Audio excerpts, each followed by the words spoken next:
were mentioning about having some great companies and the goal being to become a large company or a company that has its own market. And we are very, very happy to have two companies that are actually celebrating 30 years in the Science Park this year. So I would like to welcome up on stage Ulrika Unell, Head of Global Strategy, Engineering and Test at Ericsson, and Torbjörn Kronander, President and CEO of Sectra.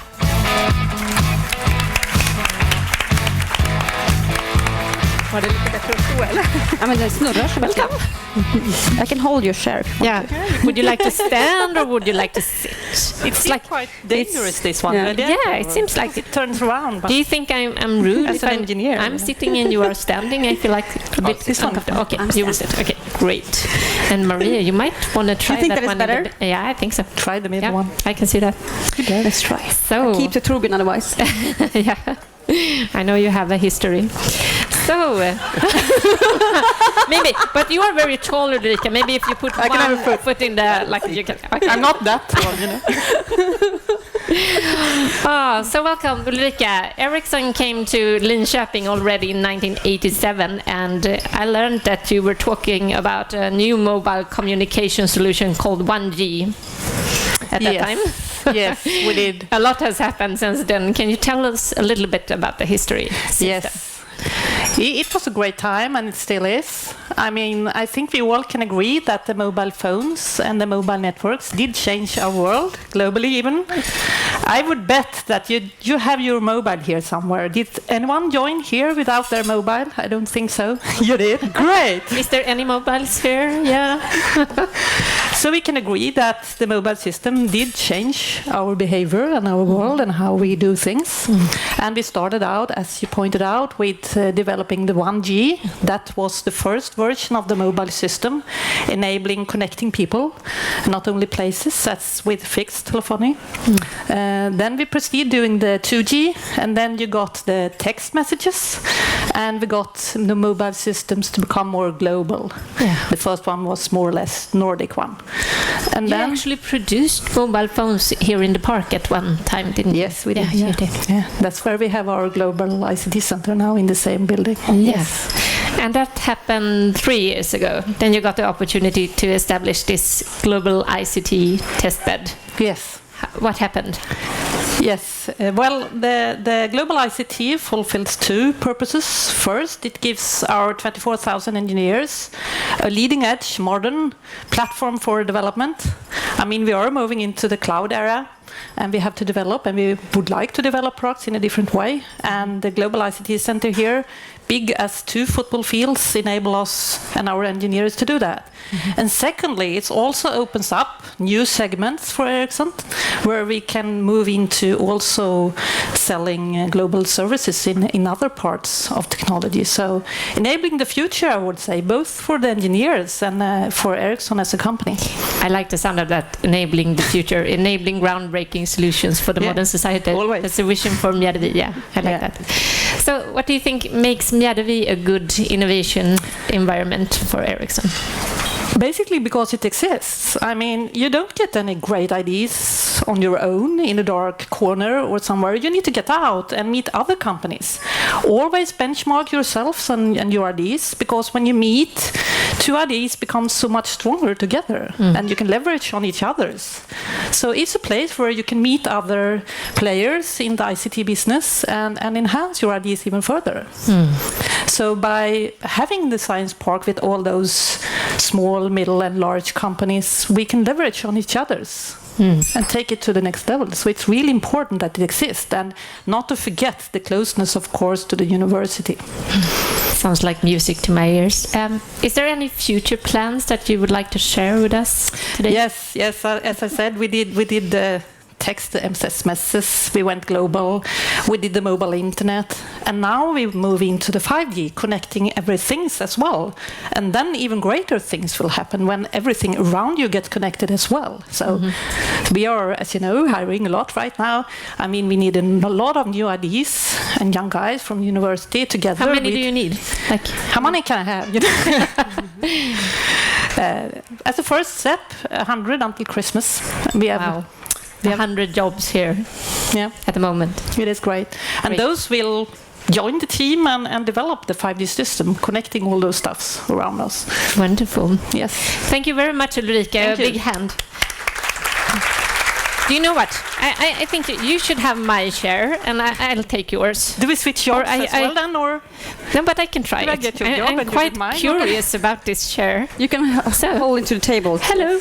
Hello. Hello. Hello, Torbjörn. Hello. Hello. Nice to see you. Nice to see you too. So, the story of Sectra, it is even older than the story of Mjärdevi Science Park, as it was called until last year. You were founded in 1978. And then, as I learned, the banks were asking for some crypto technology that no one could hand to them. And then they found you guys at the university. What happened? It was not me at the time. I think Robert is sitting down there, one of the real founders of the entire company. Can you wave, Robert? Robert Forsheimer. I was just a newly employed student at the university at the time. Yeah. But it was correct. It started up as I never get this right, either moonshine or moonlight business. I think moonlight is right. Moonshine, something else. These 3 PhD students and the professor did together on the free time. 1983, it was more or less made into a real company. Wow. And then you started working with medical technology or image That vision. was 1990 when I joined the company. Okay. After having completed my PhD, and we all came from the same institution, as I say. That can be interpreted in 2 ways, but from the same place at the university. I made my PhD, and I wanted to do medical technology. I started out my studying life as a medical student once, but computers were so nice, so I came to Linköping to study medical technology. Wonderful. And so we started medical in 1990. 1990. And could you tell us about how you developed after that, taking the whole world as a market? Well, it grew, and it grew, and it grew, and it grew. And then it shrank, and then it grew again. So about that's kind of in essence. We have been doing the same thing for a long time. We are today doing mainly the software managing X-ray images, and now digital pathology, microscope images. We are, I think, we have products in 60 countries. We have offices in 15. And that's what makes me the most proud of, is that we have the higher user satisfaction of all companies in our field in America. So we are number 1 in the customer satisfaction rankings in America, and that is nice. That's not only about money; it's got hard stuff as well. So we're growing most rapidly now in the US.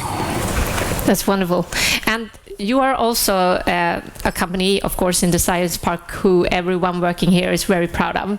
And when I brag about you, I talk about how you are one of very few Swedish companies that has grown to turnover more than 1 billion Swedish crowns after the war time, so to speak. A lot of Swedish companies maybe move abroad or feel satisfied when they reach a turnover of maybe 50 million or 100 million Swedish crowns. How come you have become so successful, you think? It's a mixture of being stubborn and financial naive.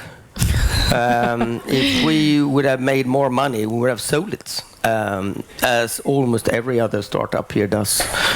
And to me, addressing the politicians here, the main problem in Sweden is not the innovation part. The innovation part is keeping the companies here because they're always sold out. And that means all the jobs move out. But we are naive and a little stubborn, so we're still here, and a few others. I like that. Someone was making an applause, I think. Okay. So what do you think makes Mjärdevi a good innovation environment for Sectra? Linköping is good. We have been developing in many places, many countries. Linköping is the right size. If you go to Stockholm, it's so much competition between the different parts of Stockholm. The county can never work with the city. The city can never work with KTH. KTH can never work with Karolinska Institute. And the different parts of Karolinska Institute cannot work with each other. We are filming this. Yes, that's okay. But that's perfectly okay. But that is now Stockholm has a lot of innovation stuff, but it's more easy to get people to work together here. If we have a problem, and we have had a big problem sometimes, we can always call the politicians or the county, and we get help, and that's a very important thing that we can. People listen to us when it's critical. Great. And I know you also have, besides Sectra Medtech, you have Sectra Communications. Yes. Working with critical infrastructure and security. Is that where the future of growing lies, or what? We're growing much faster in medical. Sectra started up as a secure communications. Sectra stands for secure transmission. We still do the military of the Netherlands, the military of Sweden, the EU, your armed forces, even NATO has approved we are the second mobile phone operator or producer in Linköping. We make mobile phones on the secret and top secret levels encryption, and we sell that all over Europe.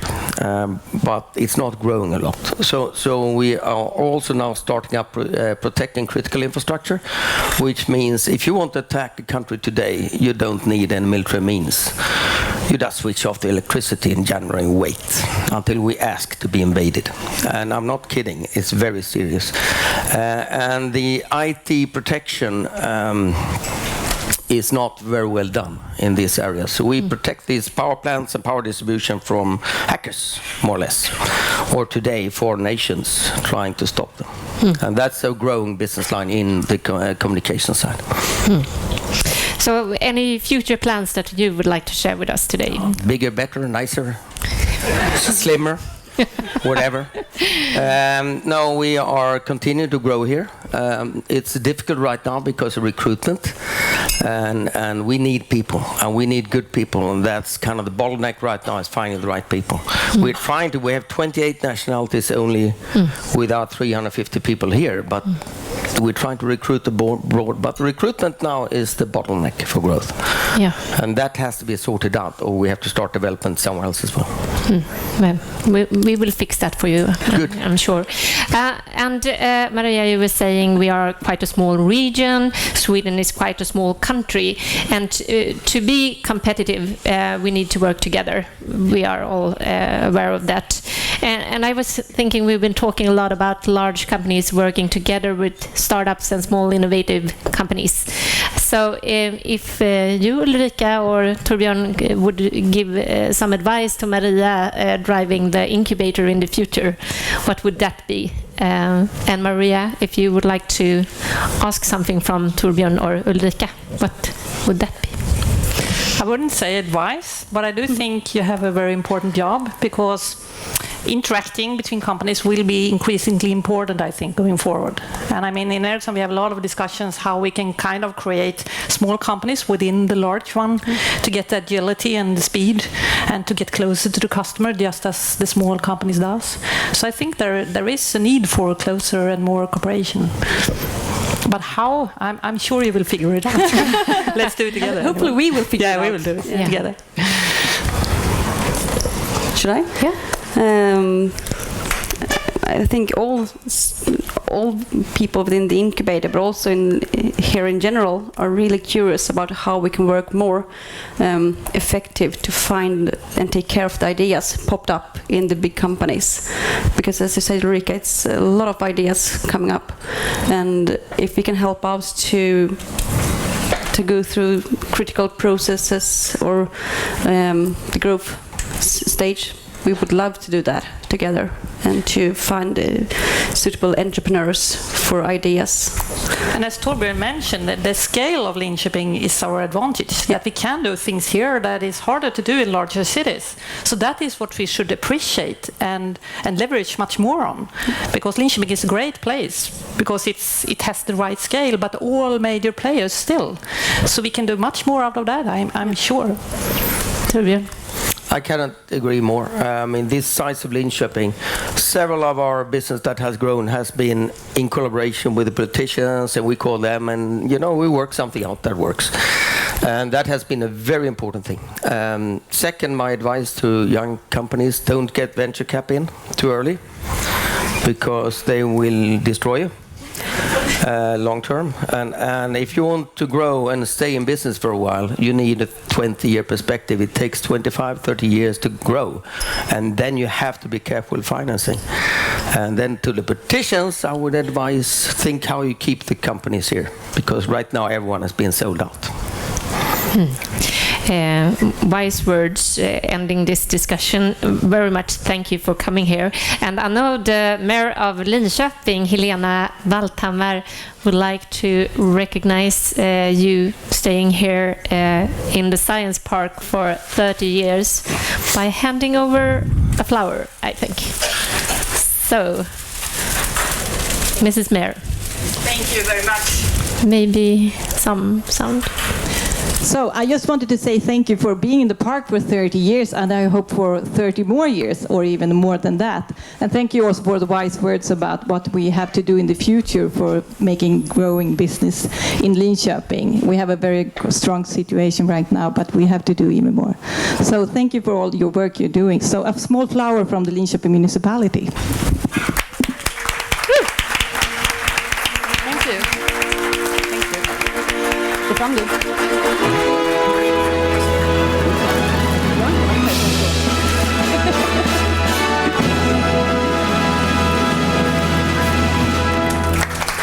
Skatteåterbäringen.